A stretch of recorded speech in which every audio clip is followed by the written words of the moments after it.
Good morning po sa ating mga Team Royal Lipat, sa mga manonood.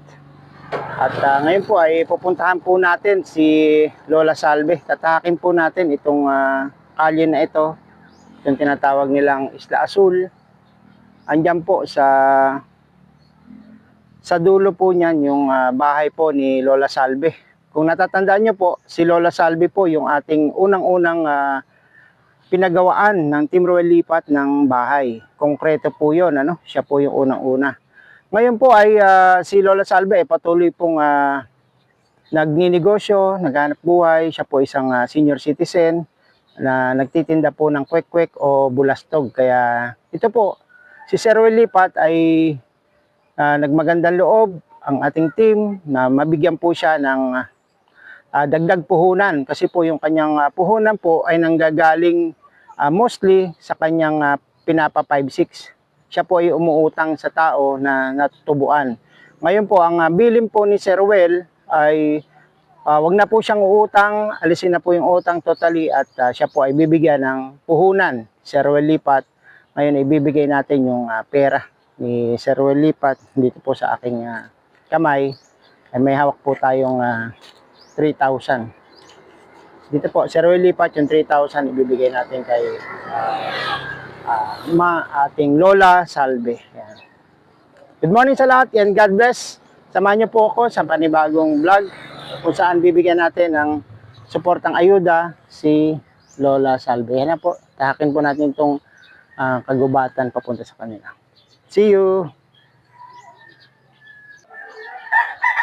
Hello, good morning. Nandito na po tayo sa bahay ni Lola Salve. Hanapin po natin siya.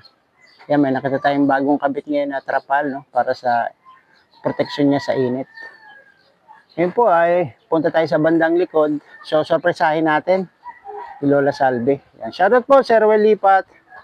At Mrs. Lipat, Ma'am Luz, Kate. Good morning! Bless po, bless. Kumusta na? Lagi nag-aaros ganun. Akala ko may higa kayo nagpapausok. Amo ka, nakul kuha. Tagalog po, kaya. Ay, marami kasing basura. Okay, sige. Kaya naglilinis. Oo. Sabit ko lang itong microphone nyo. Good morning, La. Kumusta? May nadagdag Mabun. na uli sa bahay nyo? Ah, May nadagdag na. hindi ko nga matapos-tapos, walang pera. So, yun pong ating may good news tayo, no? Kay Sir Roy Lipat. Bibigyan na po kayo ng ayuda kasi po nakalista po kayo for December.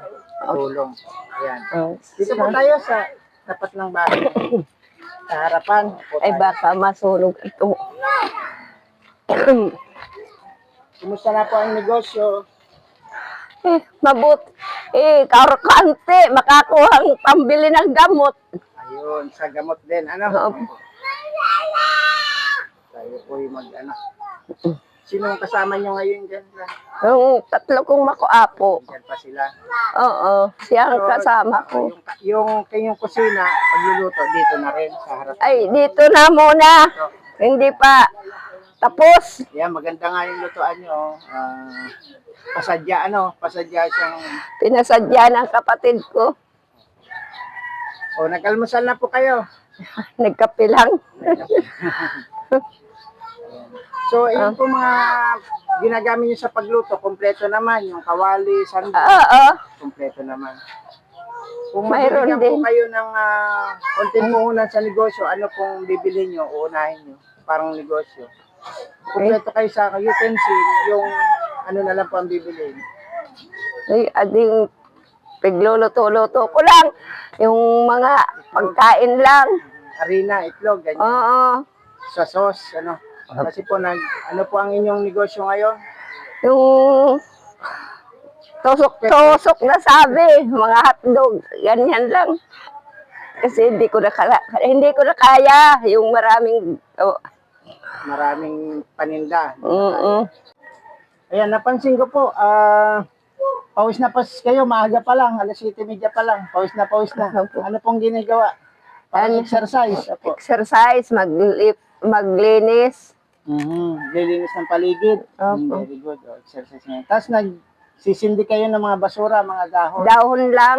Dahon lang. Bawal ang mga magsindi kundi maraming dahon. So mga dahon, sinusubsoban Ay nyo. kung pasokan ng ahas. Okay po yan, okay yan. Ganun talaga, kailangan din sindihan. Kaya lang alagaan lang yung apoy na wag kumalat sa Oo. mga kapitbahay. Kasi nga, baka pwedeng pag-umpisa ng sunog. Kaunti lang ang sinusunog ko.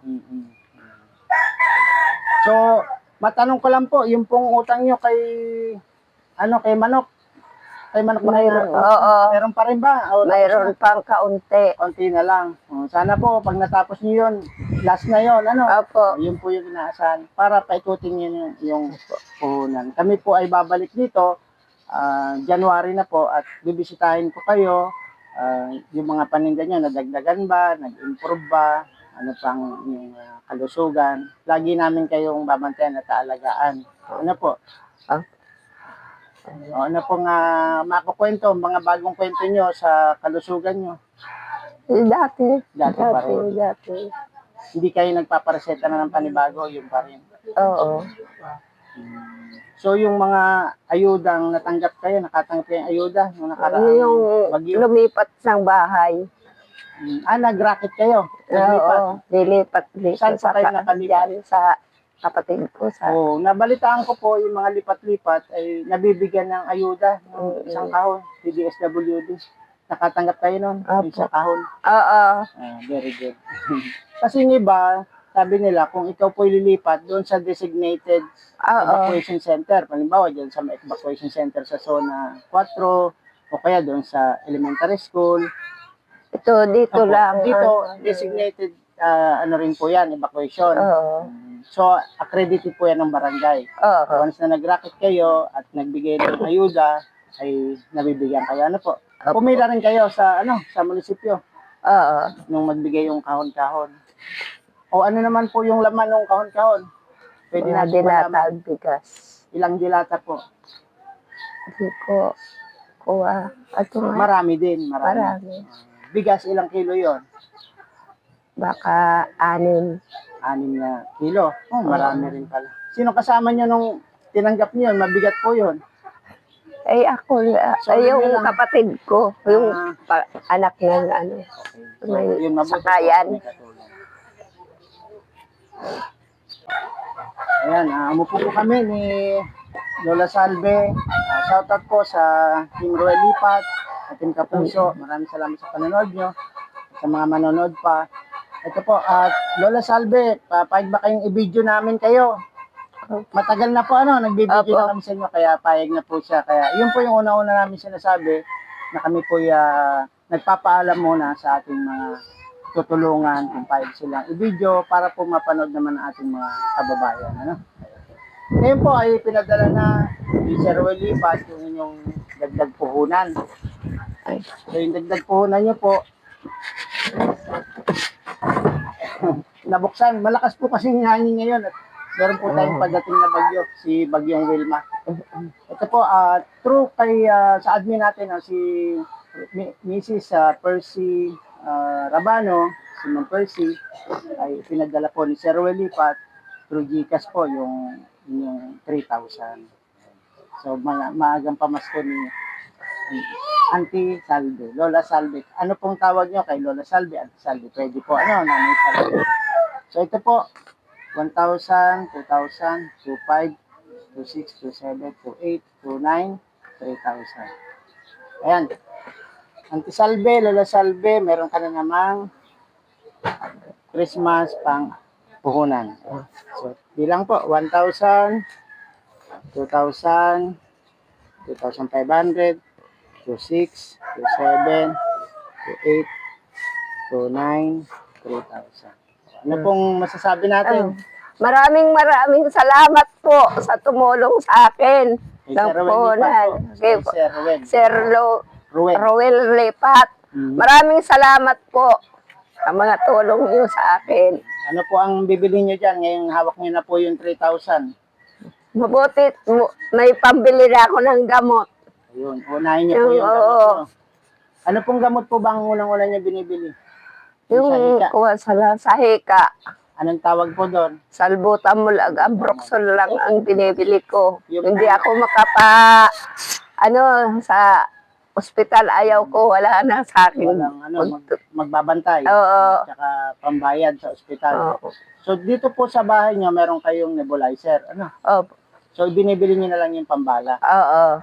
So ngayon, maraming salamat Sir Welipat. Makakabili na siya unang-una sa kanyang pinadala niyo po ng salbutamol ambroxol para sa kanyang gamot na sa hika. Maraming salamat. Maraming salamat po. Mga tulong nyo sa matapos yung bahay. Pwede. Hindi na muna kayo magtitinda mo lang. Ay, di, O next year. oo. Opo. Gusto ko nang ihinto. Mhm. Okay naman kung ihinto nyo, walang magiging sa pambili nyo ng gamot, yung Oo. panibagong income, okay naman. Ayan, pagluto, paminsan-minsan na lang sa medyo ang mata ko. Na sa mata. Okay na yung hinto po. Papayag naman po yung ating Sir Well kung saan nyo gustong ilagay yung inyong pera. Kung pwedeng O dagdag sa, kung saan may tumutulo o saan kayo na baka may ilipad na bubong, pwede nyo ipa-repair. Pwede nyo naman po yan ilagay doon kung ano pong plano. Buti na nakabili kayo dito ng ng pandong, nilagyan ni Nanay Salvi po ng, ayan nakita nyo, merong trapal. Tignan nyo po yung trapal sa ibabaw. Diyan po kami, Sir Well, dito yung bahay niya. So naglagay siya ng trapal para pag nagluluto siya. Dito ka rin nagsasaing po. O kasama na kayo ng So dito, ading anak ko, kasama na ako sa pagkain. Sakop na sa kanin, saka sa ulam, sinasakop na. Ang bait naman po ng anak mo. Ayan. Para may sakit din. May sakit pa si ate. Rose, ang pangalan niya, Rose Hindi. Si Mary si Ann. Mary Ann. Ano po ang sakit ni ate Mary? Parang may kalentura, di niya aalis. Baka under the weather. Gusto nga siyang magpa-check up, kundi pira din ang kailangan. Sa pa-check up po, huwag po kayo masyadong sa pera kung talagang nangangailangan ng check up. Alam niyo po sa Kapuerte, sa Pili, libre po doon ng doktor, libre ang laboratory, x-ray, bunot ngipin, check up sa mata, pasalamin. Wala po kayong babayaran miski 5. Punta lang po kayo doon, mamamasahe nga lang, konting umaga lang po. Saka konting tsaga, may konting pila lang yan, baka mga 5-6. Sa maaga lang po pupunta kay Kapuerte, andun lahat, pati gamot. Paglabas nyo doon, kompleto na. Nasubukan ko na po yon. Doon ko po dinala si Lolo Discoro nung nagkasugat-sugat po yung kanyang legs. Ngayon magaling na. Marami pong prosesong ginawa sa kanya. Tsaga lang po, baka makapunta sila doon, maaga lang sa Kapuerte. Lunes hanggang Sabado, pwede po. Ito yan. Kaya maraming salamat sa mga nanood. Hanggang dito na lang po yung ating video for today. Si Lolo Salve, may sasabihin pa po kayo. Maraming salamat sa tulong nyo. Pag-anoan ko para mapakuha. Pero sa negosyo, baka Ito na muna. Ito na muna. Ano na muna kayo sa pagkain ng anak niyo. Ano po? Maraming salamat. Bye-bye. Bye-bye na. Bye-bye po. Maraming salamat. God bless sa ating Team Ruel. Hello, good morning Sir Ruel. Andito po tayo sa loob ng bahay na pinagawa ng Team Ruel Lipat. Maganda na po. May kama, andito po yung mga picture ng kanyang mister, ang mga anak niya, nakagraduate. So, yung likod po ay gagawin niyang kusina. May mga bubong na po yun, tapos lalagyan na lang ng pinto dito para magtuloy-tuloy ka doon. Doon ang daan. Open mo po ito. Open mo na rin ito. Open na. Open mo na yun, Tapos yan ang gawain. Yun, dito yung kwarto. Kasama mo na yung mga apo mo dito, di ba? Yung isa dito, yung dalawa doon. Ayun pala yung mga bigay sa'yo ng DSWD. Argentina meatloaf, Lucky 7 corned beef, CDO tuna, bongga corned beef. Yan. Thank you sa ating mga bigay ng relief ng DSWD. Yan. Ito na po yung ating konting video split para sa bahay po. Matibay naman po yung pagkakagawa niya. Ayan. Matibay po yung kahoy, yung forma ng biga. Matibay po siya. Kaya Maraming salamat, Sir Ruel. Okay, palis na po ako. Bye-bye. See you uli. Next year na po. Okay, bye-bye.